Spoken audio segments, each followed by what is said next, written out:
बऱ्याच बाबी अशा असतात की आपण विधानमंडळामध्ये कायदे बनवतो, पण बरेच जण असतात की कायद्यांचा गैरफायदा घेतात. मग ते इन्फ्रामध्ये असतील किंवा क्राईममध्ये असतील, अशा वेगवेगळ्या प्रकारे कायद्याचा गैरफायदा घेणारे अध्यक्ष महोदय बरेच असतात. पण एक असा इश्यू आहे समाजामध्ये सध्या, की जो आपल्या पूर्ण राज्याला किंवा देशाला किंवा आपल्या कुटुंबांना भविष्यामध्ये हा फार संकटामध्ये नेणारा असणार. तो असा की सध्या आपल्या कायद्यामध्ये मुलीचं विवाहाचं वय हे 18 आहे आणि मुलांचं 21 आहे. ठीक आहे, माझे दोन मुद्दे वेगवेगळे अध्यक्ष महोदय. 18चं 21 करण्याचं सर्वांचं वय हे केंद्राकडे कायदा प्रलंबित आहे, तो भाग वेगळा. माननीय मंत्री महोदय त्यांच्या उत्तरामध्ये ते सांगतील. माझं म्हणणं असं आहे अध्यक्ष महोदय की 18 वर्षाचं वय झाल्याबरोबर किंवा मुलाचं 21 वर्ष वय झाल्याबरोबर पळून जाऊन जे लग्न होऊ लागले अध्यक्ष महोदय सध्या, ते अतिशय चिंताजनक आहे. आणि ते याच्याकरता आहेत की वय वर्ष 18 म्हणजे नुकतेच 12वी पास जास्तीत जास्त ते मुलं मुली झालेले असणार आहे अध्यक्ष महोदय. मुलगा सुद्धा काही कमावता 21व्या वर्षामध्ये अजून तुम्ही आणि मी कधी बघितलेला नसेल अध्यक्ष महोदय. परंतु ते वय, भावनिक सगळं अतिरेक, त्यानंतर समजा डोक्याची अपरिपक्वता, या सगळ्या बाबींमुळे आणि कित्येक जण तर मुलगी 18 वर्ष 2 दिवसाची झाली किंवा मुलगा 21 वर्षाचा झाला की ते तयारच असतात आणि लागलीच अध्यक्ष महोदय पळून जातात आणि त्याला गोंडस नाव देतात प्रेमविवाह. प्रेमविवाहाला हरकत नाहीये अध्यक्ष महोदय, हरकत कुणाची असणार नाही, असायला नाही पण पाहिजे. परंतु अध्यक्ष महोदय पळून जाऊन लग्न करणं ह्याला काय प्रेम म्हणतात का? म्हणजे आपल्या आई वडिलांनी आपल्याला इतकं लहानपणापासून प्रेम दिलं, म्हणजे आई वडिलांच्या प्रेमाला लात मारायची आणि आपण पळून जाऊन लग्न करायचं. आई वडिलांना समजून सांगितलं पाहिजे की मी प्रेम करतोय, खरं प्रेम आहे माझं. आई वडील चेक करतात अध्यक्ष महोदय. काय चेक करतात?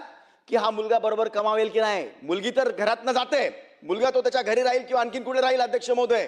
परंतु मुलगी घरातनं एकदा निघून गेली की तिला अनंत समस्यांना तोंड द्यावं लागतं. आणि 18 वर्षाचं वयच असं असतं अध्यक्ष महोदय की जे म्हणजे तुम्हाला एकतर सोशल मीडियाचा पण अतिप्रभाव त्याच्यामध्ये निमित्त आहे. नो डाऊट की आई वडिलांच्या पण काही चुका असतील, परंतु अध्यक्ष महोदय आपल्याला काही कायद्याच्या फ्रेम्स बनवावे लागणार आहेत. 18 वर्षाच्या नंतर जर मुला मुलींना लग्न करायचं असेल, लग्न कुणाचंही असो, विवाहाची नोंदणी सरकारकडे केल्यानंतरच लग्न त्यांनी केलं पाहिजे अध्यक्ष महोदय. 18 वर्षाचं वय झालं, तुम्ही पळून चाललेत आणि तिथून ते लिहितात पीआयला तिथल्या लोकलच्या की आम्ही आता येतोय आणि मला माझ्या आई वडिलांकडनंच जीवे मारण्याचा धोका आहे. अरे हे काय प्रकार चालले अध्यक्ष महोदय? मी पुन्हा पुन्हा सांगतो, 18 वर्ष मुलीचं वय म्हणजे अवघ्या फक्त 12वी पास किंवा तिला ग्रॅज्युएशनचं पहिलं वर्ष असणार आहे. आई वडील काय बघणार अध्यक्ष महोदय? मुलगा चांगला आहे की नाही, हा भविष्यामध्ये बरोबर त्याचं कुटुंब चालवेल की नाही, ह्याचं समाजामध्ये वर्तन कसं आहे, ह्याच्या सगळ्या बाकीच्या हॅबिट्स कशा आहेत, हे आई वडील चेक करूनच मुला मुलीचं लग्न लावतात. किंवा मुलंवाले असले तरी त्या मुलीच्या बाबतीमध्ये चेक करतील. परंतु असा कोणताही विचार न करता अध्यक्ष महोदय हे पळून जाण्याचे प्रकार जे वाढलेले आहेत त्याला आपल्याला कायदेशीर पायबंद घालण्याची गरज आहे. दुसरं, सायंटिफिकली सुद्धा 18 वर्षाचं तुम्ही म्हणजे जे अपत्यानंतर होतात अध्यक्ष महोदय, ते 21 वर्षाच्या खाली जर झाले तर त्याला अनंत आजाराला अध्यक्ष महोदय आपल्याला सामोरं जावं लागतं. म्हणजे ते बरेच आहेत, मी सगळे तुम्हाला आता सगळं सांगणार नाही अध्यक्ष महोदय. परंतु म्हणजे मातृत्व वयाचं जे आहे अध्यक्ष महोदय, कुपोषण, कमी वजनाची बालके जन्माला येणे, माता आणि बालकाच्या आरोग्यावर दीर्घकालीन परिणाम होणे, असे अनंत क्षयरोगाकडे वाटचाल धावणे, असे अनंत आजारांना सुद्धा कमी वयाच्या मुलींना प्रेग्नन्सी झाल्यामुळे किंवा त्यांना अपत्य झाल्यामुळे याचा सामना करावा लागतो. आणि सगळ्यात महत्त्वाचं काय अध्यक्ष महोदय, जाताना तर जातात, पण तुम्ही कित्येक उदाहरणं बघा, 80% विवाह हे टिकत नाहीत. लग्न झाल्यानंतर डिवोर्स घेतात आणि मग नंतर स्वतःला लाज वाटते पुन्हा आई वडिलाकडे येण्याची, किंवा आले तरी ते आई वडील त्यांना ॲक्सेप्ट करायला तयार नसतात. त्यांना सामाजिक ह्याच्यामध्ये काहीतरी अपमान झाल्यासारखं अध्यक्ष महोदय वाटतंय. मी म्हणून सांगितलं अगोदरच की आपल्या आई वडिलांना विश्वासात घेऊन किंवा घरच्यांना, पालकांना, भावाला विश्वासात घेऊन प्रेम काय असं पळून जाण्याचं असतं का? प्रेम आहे ना अध्यक्ष महोदय, जर त्यांना 18 वर्षाचा नंतर जर लग्न करायचं असेल असं पळून जाऊन किंवा स्वतःच्या मनाने, तर त्यांना काउन्सिलिंग गव्हर्नमेंटची असली पाहिजे. त्या आई वडिलांना चान्स दिला पाहिजे की ते समोर वाल्याचं कुटुंब किंवा तो मुलगा काय कमावतो आहे ते, आणि तो पर त्यांना करायचंच असेल. असे बरेच आई वडील सुद्धा आहेत की ते खरं प्रेमविवाह आहे, मुलगा चांगला आहे तरी ते संमती देत नाही, विनाकारणचे खोटे सामाजिक प्रश्न निर्माण करतात. जर असं कुणी केलं किंवा इतोपर त्यांना लग्न करायचं असेलच तर किमान मुलीचं वय 21 वर्ष. मी पुन्हा सांगतो मंत्री महोदय, मला हे नाही म्हणायचं की 18चं 21च करा, त्याच्याकरता कायदा प्रलंबित आहे. 18 वर्षाच्या वयाला सुद्धा मुलीचं लग्न जर करायचं असेल किंवा मुलाचं 21 करायचं असेल, आई वडिलांची संमती गरजेची आहे. त्यांना चेक करू द्या सगळ्या सामाजिक बाबी.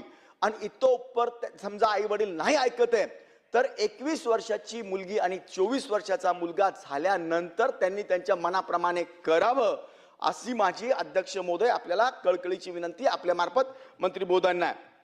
यामध्ये कायद्याचे अनेक बंधनं टाकण्याचे अध्यक्ष महोदय गरज आहे.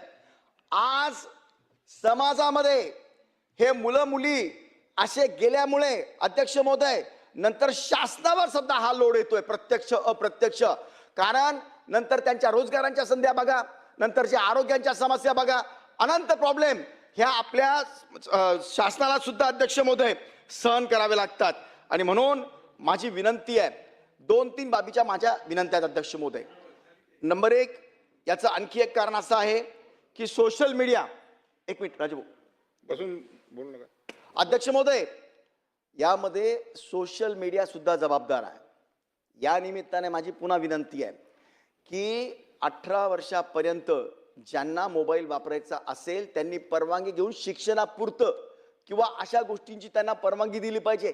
विनाकारांचं दिवसभर ते स्क्रोल करत असतात अध्यक्ष महोदय, कामाचं ना धामाचं दिवस त्यांचा त्याच्यामध्ये बर्बाद होतो, शिक्षण बरोबर होत नाही आणि मग त्या सोशल मीडियावरनं अशा सगळ्या बाबी सुचतात. म्हणून माझी विनंती आहे, किमान 16 तरी करा. 16 वर्ष वयापर्यंत किंवा 18 वर्ष वयापर्यंत सोशल मीडियाचा वापर जर करायचा असेल तर सरकारची परवानगी आणि तेच ऍप त्यांना द्यावे जे त्यांच्या शिक्षणाकरता ज्या गरजेचे आहेत. त्या परवानग्या शासनाला किंवा त्यांच्या आई वडिलांना वाटतील त्या परवानग्या त्यांनी घेऊन ते केलं पाहिजे. आणखी एक मुद्दा अध्यक्ष महोदय, थोडं मी या निमित्ताने या सभागृहाच्या माध्यमातून आई वडिलांना सुद्धा सांगेल किंवा घरच्यांना सुद्धा सांगेल. झालंय काय अध्यक्ष महोदय, आता सध्या समजा मुला मुलीने सांगितलं की बाबा किंवा पप्पा जे काय असेल किंवा माझ्याबरोबर चला आपण दुकानात जाऊन मला असं असं खरेदी करायचंय चला, तर ते काय सांगतात, किती पैसे लागणार आहे बेटा? 500 रुपये. हे 700 घे पण मला नेऊ नको. घरात यांना बोलायला वेळ नाहीये. मुला मुली बरोबर आई वडिलांचा आता सर्व संबंध अध्यक्ष महोदय त्यांचा जो म्हणजे भावनिक घेणं देणं होतं, चर्चा होत्या, या संपल्या अध्यक्ष महोदय. आणि म्हणून तुम्ही जर बघितलं आता सध्या समजा आता फिरायला एक तर आई वडील आणि मुलं बरोबर जाण्याचा प्रमाण कमी झालंय. गेले जरी तर 4ही वेगवेगळ्या मोबाईल मध्ये लागलेले असतात. 4ही जण, मुलं पण आई वडील पण आपले मोबाईल बघत बसले असतात. आपल्या चर्चा कमी झाल्या, आपसी प्रेम कमी झालंय. प्रेम हे आपल्याला अपेक्षित असतंच, ते आई वडिलाचं असो की कोणतंही असो अध्यक्ष महोदय. आणि म्हणून माझी या निमित्ताने आई वडिलांना पण विनंती आहे हात जोडून की आपल्या मुला मुलींना आपण वेळ दिला पाहिजे. किमान 8 दिवसात त्यांच्याबरोबर बाहेर गेलं पाहिजे. दिवसातनं 15 मिनिटं 20 मिनिटं संध्याकाळी सकाळी त्यांच्याशी बोललं पाहिजे. तो काय करतोय ते बघितलं पाहिजे, त्यांचा मोबाईल चेक केला पाहिजे. अध्यक्ष महोदय, आज शाळेमध्ये याला आणखी एक कारण आहे अध्यक्ष महोदय, शिक्षणाचा अभाव, शिक्षणाचा प्रचंड अभाव, शिक्षणाचा प्रचंड अभाव. अध्यक्ष महोदय, मी पुन्हा पुन्हा शिक्षणाचं का बोलतोय? दर्जेदार शिक्षण न मिळाल्यामुळे आपली परिपक्वता पूर्ण वाढत नाही आणि मग असल्या बाबी पण सुचतात. आई वडील सुद्धा, थोडं स्पष्ट बोलतो अध्यक्ष महोदय मी, गावागावामध्ये जिल्हा परिषदेच्या शाळामध्ये आपल्याला मोफत पुस्तकं पाहिजे, मोफत खिचडी पाहिजे, मोफत गणवेश पाहिजे, शिक्षण मोफत पाहिजे, बिल्डिंग्स पाहिजे, सर्व पाहिजे. परंतु कधी आई वडील जाऊन बघतात का की महिन्याच्या कमीत कमी एका शनिवारी की माझा मुलगा किंवा मुलगी काय शिकतोय, काय येतंय त्याला, त्यांना जर समजत नसेल तर त्या शिक्षणाची जी सुधीर भाऊ अध्यक्ष महोदय, किमान त्यांना त्या शिक्षणामध्ये जी आपली शिक्षण समिती असते त्यांना घेऊन कधीही आई वडील, मला 99% शिक्षक म्हणजे आई वडील हे कधीही शाळेमध्ये मी गेलेले बघितले नाही की माझ्या मुला मुलीला काय येतं काय नाही येत म्हणून. म्हणून हा दुहेरी संगम होणं अत्यंत गरजेचं आहे अध्यक्ष महोदय. दर 4 गल्लीला दर हप्त्याला आम्ही एक प्रकरण आता सध्या हँडल करतोय. कित्येक मुलं मुली पळून जाऊन त्यांना अपत्य होतात, तो मिस्टर त्यांना सोडून देतो आणि मग ते मुलगा मुलीला त्याचे आई वडील सुद्धा म्हणजे ऍक्सेप्ट करत नाही आणि ती मुलगी वाऱ्यावर पडते. म्हणून माझी जास्त वेळ न घेता मंत्री महोदयांना विनंती आहे की आपण याला कडक कायद्याचा स्वरूप, जर त्यांना असे लग्न करायचे असतील तर राज्य शासनाची काउन्सिलिंग सेंटर असले पाहिजे. 18 वर्षाच्या आणि 21 वर्षाच्या आतले कायद्याचं जे विवाहाचं बंधन आहे ते तुम्ही अधिकचं जे करणार आहेत केंद्राच्या कायद्याप्रमाणे त्यालाही पाठपुरावा कराच करा. पण आता ज्यांना लग्न करायचे असतील कुणालाही 18 वर्षाचे असो, 20 वर्षाचे असो, 25 वर्षाचे असो, शासनाकडे विवाहाची नोंदणी केल्याशिवाय हे लग्न होऊ नये आणि त्यांच्या आईवडिलांना तो चान्स द्यावा की त्याचं समोरवाल्याचं कुटुंब कसं आहे. अनेक गोष्टी अध्यक्ष महोदय बोलण्यासारख्या आहेत, परंतु माझा जो जिस्ट आहे या सगळ्यातला बोलण्याचा तो इतकाच आहे की समजून उमजून साऱ्या गोष्टी झाल्या तर हरकत नाही. वयाचा परिपक्वतेचा अभाव, शिक्षणाचा अभाव, आपल्या हार्मोन्स किंवा शारीरिक जी आपली ही असते त्याचं सगळं अट्रॅक्शन, या सगळ्या गोष्टींमुळे वय जरी 18 वर्ष लग्नाचं असलं तरीही आपली पूर्ण भान नसल्यामुळे अशा बाबी घडतात आणि समाजामध्ये विद्रूप रूप तयार याच्यामुळे होऊ लागलेला आहे. म्हणून या बाबतीकरता माननीय मंत्री महोदया आपण कोणते कायदेशीर बंधनं टाकणार आहात कृपया आपण सांगावं. बरं, यांचं एक मुद्दा आहे. अरे पण चर्चा आहे ना, अर्धा तास प्रश्न उत्तराचा तास थोडी. बरं, त्यांचं काम नाही ते घेऊन एकत्र तुम्ही बोला. अध्यक्ष महोदय, खरं तर बमसाहेबांनी हा खूप मोठा सामाजिक प्रश्न मांडलेला आहे. काय होतं, 18 वर्षाची मुलगी झाली, ते पळून जाऊन लग्न करतात, आई वडील पोलीसमध्ये तक्रार देतात, पोलीस 18 वर्ष झाले पूर्ण, आम्ही काहीच करू शकत नाही. हा खूप मोठा प्रश्न तयार झाला. एक उदाहरण द्यायचं अध्यक्ष महोदय मला. आमच्या मराठवाड्यातले बरेच मुलं मुली एक रिद्धी सिद्धी आळंदीला जातात, तिथं एक मंगल कार्यालय आहे, रिद्धी सिद्धी मंगल कार्यालय. ते सर्टिफिकेट देऊन टाकतं डायरेक्ट विवाहाचं. त्यांना कोणी अधिकार दिला? आपण एखाद्याचं सगळ्या घरच्यांनी लग्न लावून दिलं, ग्रामपंचायतीमध्ये किंवा नगरपालिकेत विवाह नोंदणी करायला गेली तर 15-15 दिवस महिना मिळत नाही विवाह नोंदणी प्रमाणपत्र. हे त्या दिवशी त्या क्षणाला प्रमाणपत्र देतात. ह्या अशा कार्यालयावर कारवाई झाली पाहिजे. हे चुकीच्या गोष्टीला प्रोत्साहन देतात. आणि त्याबरोबर एक छापील फॉर्म आहे अध्यक्ष महोदय त्यांच्याकडे. त्या छापील फॉर्ममध्ये फक्त नावं टाकायची कोरी.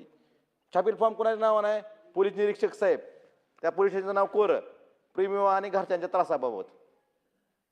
मी मंत्री महोदय तुम्हाला फॉर्म देतो, म्हणजे ठरलेलं आहे सगळं. काय, आम्ही त्या मुलाचं मुलीचं नाव, आम्ही दोघांचे प्रेमसंबंध बऱ्याच दिवसापासून होते, सदर प्रेमसंबंधाचे रूपा विवाहामध्ये करायचा आम्ही निश्चय केला असून त्यानुसार तारीख कोरी, यामध्ये आम्ही आळंदी देवाची तालुका खेड येथे कायदेशीररित्या विवाह केलेला आहे.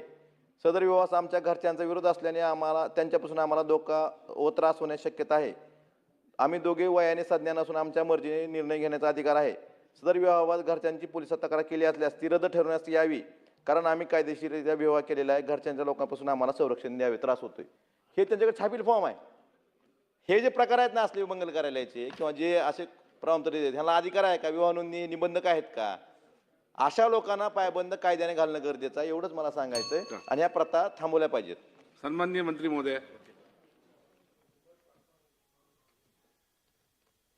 सन्मान्य अध्यक्ष महोदय, अर्धा तास चर्चेच्या माध्यमातून श्री प्रशांतजी बम विधानसभा सदस्य यांनी एक महत्त्वपूर्ण सामाजिक प्रश्नावर आज या ठिकाणी ही चर्चा उपस्थित केलेली आहे. खरं तर अनेक बाबींचा त्यांनी या ठिकाणी उल्लेख केला. आपल्यामध्ये ज्ञात आहे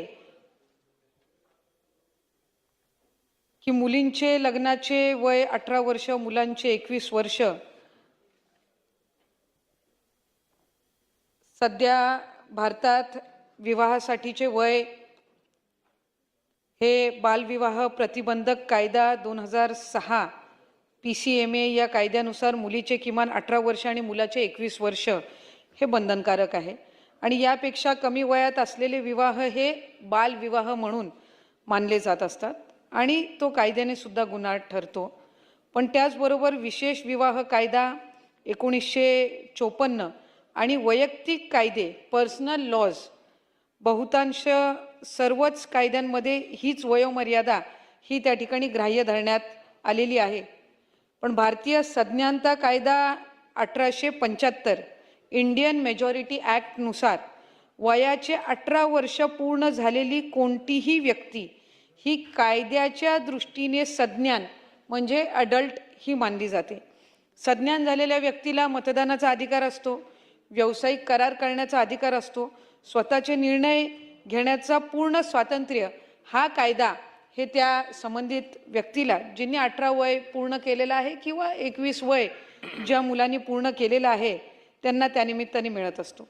भारतीय संविधानाच्या अनुच्छेद 21 जगण्याचा आणि वैयक्तिक स्वातंत्र्याचा अधिकार अंतर्गत सर्वोच्च न्यायालयाने अशा अनेक ऐतिहासिक निवाड्यांमध्ये स्पष्ट केले आहे की वयाची 18 वर्षे पूर्ण झालेली कोणतीही सज्ञान व्यक्तीला आपली संमती आणि मर्जीने स्वतःचा जोडीदार निवडण्याचा पूर्ण अधिकार आहे आणि यामध्ये पालक, समाज किंवा राज्य संस्था म्हणजे शासन हे हस्तक्षेप करू शकत नाहीत. समानतेचा अधिकार आर्टिकल 14, आर्टिकल 14 जर पालकांच्या सहमतीने लग्न करण्यासाठी वय 18-21 आणि स्वतःच्या मर्जीने पालकांच्या विरोधात, ज्याचं उदाहरण काही या ठिकाणी सन्माननीय सदस्य महोदयांनी दिले, करण्यासाठी वय 21 अथवा 24 अशी वर्गवारी केली तर तो कायद्याच्या दृष्टीने भेदभाव ठरू शकतो. म्हणजे जे आत्ता केंद्राचे किंवा आत्ता सध्याच्या परिस्थितीमध्ये जे कायदे आहेत याच्यामध्ये आपण बायफर्केशन करू शकत नाही, कारण जो वैयक्तिक अधिकार हा त्यांना दिलेला आहे तर मर्जीने लग्न करणं किंवा पालकांच्या याच्याने ह्यानुसार आपण त्यांचं 21 किंवा 24 आणि 18 किंवा 21 अशी आपण त्याच्यामध्ये बायफर्केशन करू शकत नाही, कारण कायद्यामध्ये आपण भेदभाव करू शकत नाही. त्यामुळे एकाच वयाच्या 2 सज्ञान व्यक्तींमध्ये केवळ पालकांची सहमती या अटीवरून कायद्यात 2 वेगवेगळे निकष लावणं हे संविधानाच्या अनुच्छेद 14 म्हणजे आर्टिकल 14 समानतेचा अधिकारच्या कसोटीवर टिकणे हे कठीण आहे. तरी केंद्र सरकारने यापूर्वी मुलींचे वय सुद्धा 18 वरून 21 करावे, या म्हणजे मुलांचे जे आता 21 आहे तेच मुलींचे वय सुद्धा करावे, या बाबतीतला बालविवाह प्रतिबंधक सुधारणा विधेयक 2021 मध्ये संसदेत मांडले होते आणि त्यामागचं उद्दिष्ट हेच होतं की मुली हल्ली उच्च शिक्षण घेत असतात, आर्थिकदृष्ट्या त्यांनाही सक्षम होण्याच्या दृष्टिकोनातून ते वय किंवा ती वयोमर्यादा वाढवण्यात यावी, किंवा ज्याचा उल्लेख सन्मान्य सदस्य महोदयांनी या ठिकाणी केला की कुपोषण किंवा मातृत्वाची जी समस्या आहे याच्यावर सुद्धा ही एक उपाययोजना ठरू शकते, या दृष्टिकोनातून ते आणण्यात आलेलं होतं. पण हे विधेयक संसदेच्या स्थायी समितीकडे, स्टँडिंग कमिटीकडे विचारार्थ पाठवण्यात आलेले आहे. कायदा सरसकट सर्वांसाठी समान पद्धतीनं बदलणे हाच कायदेशीर मार्ग मानला गेला आहे आणि विशिष्ट परिस्थितीनुसार म्हणजे पालकांची असंमती किंवा संमतीनुसार यामध्ये वयाची लवचिकता आणि कायद्यामध्ये ती त्या पद्धतीनं बदल आणणं हे त्या ठिकाणी अवघड आहे. काही बाबींचा उल्लेख सन्मान्य सदस्य महोदयांनी या ठिकाणी केला. खरं तर बालविवाहाच्या संदर्भामध्ये त्यांनी काही गोष्टींची या ठिकाणी सूचनाही दिल्या, काही त्यांनी प्रसंग असतील उदाहरणही या ठिकाणी या निमित्ताने दिले. अध्यक्ष महोदय, एखादी मुलगी 18 वर्षाची झाली, 21 वर्षाची झाली की तिला राईट टू मेजॉरिटी किंवा वैयक्तिक स्वातंत्र्य ह्यानुसार त्यांना काही अधिकार हे दिले जातात. बालविवाहासाठी किंवा पळून जाण्याच्या दृष्टिकोनातून आपण सगळ्याच केसेस जनरलाइज नाही करू शकत. बालविवाह दुर्दैवाने आजही आहेत, याचं प्रमाण कमी करण्याच्या दृष्टिकोनातून आपण सर्वच त्या ठिकाणी पावलं उचलत आहोत. ह्याची कारणं वेगवेगळी आहेत.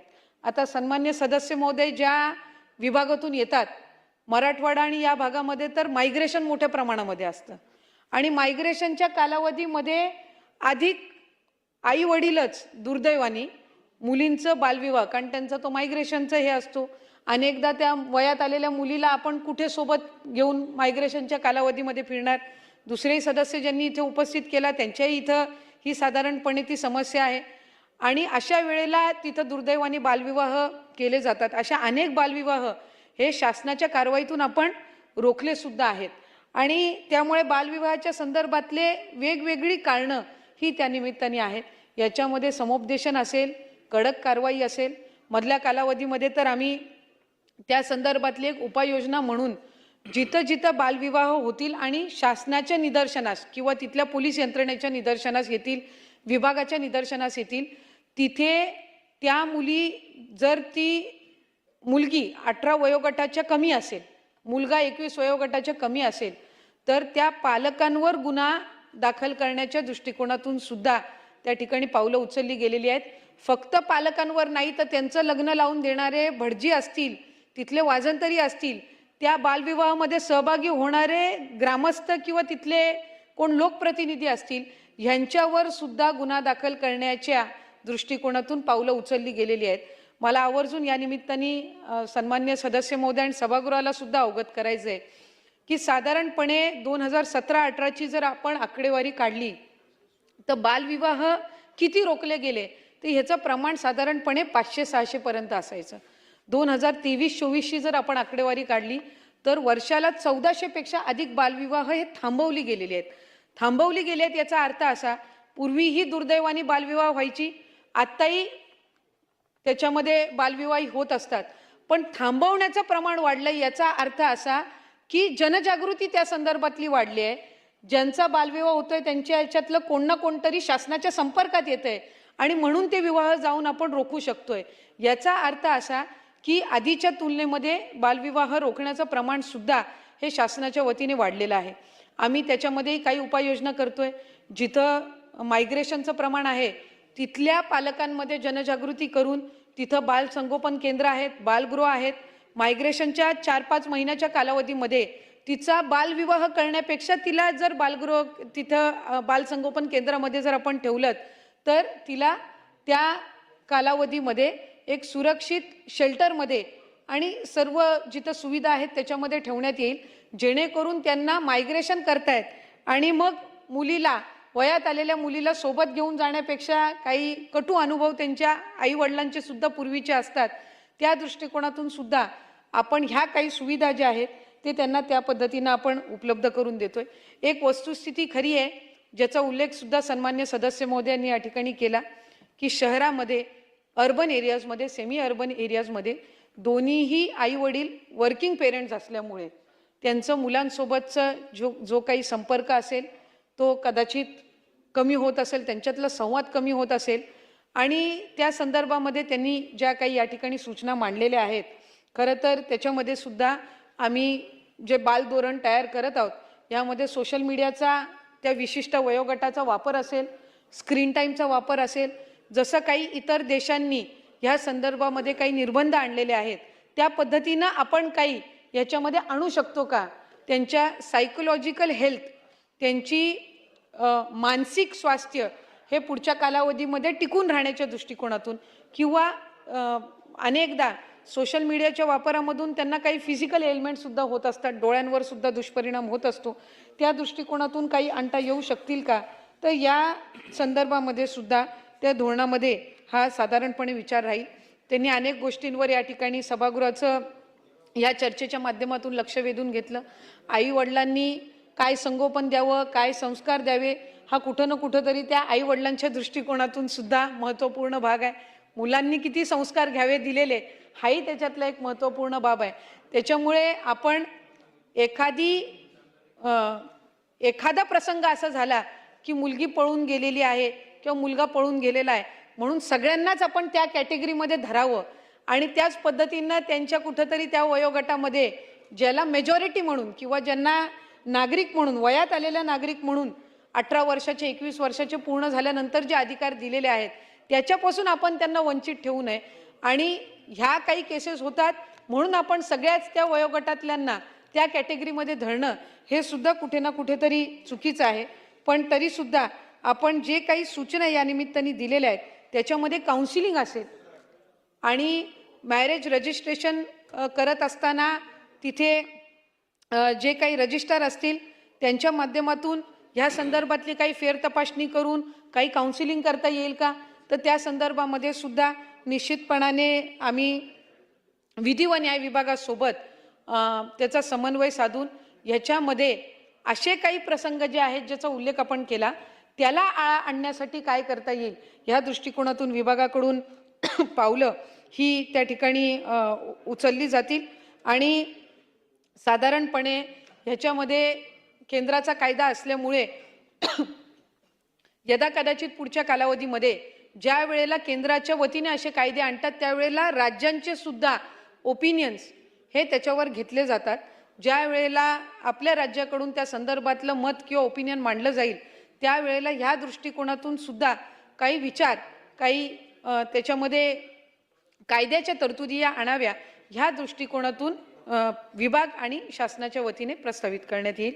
सन्मान्य सदस्य महोदयांनी जो रिद्धी सिद्धी मंगल कार्यालयामधला जो या संदर्भामध्ये जे त्यांनी एक काही इथं जो प्रश्न उपस्थित केला किंवा काही सूचना ज्या निमित्ताने मांडल्या, आम्ही महिला व बालविकास विभागाच्या वतीने उपायुक्तांकडून या संदर्भातली तपासणी ही करण्यात येईल आणि जे कोणी कार्यालय असेल किंवा चालवणारे असतील इतर कोणी यामध्ये दोषी असतील तर त्यांच्यावर त्या पद्धतीनं कारवाई करण्यात येईल.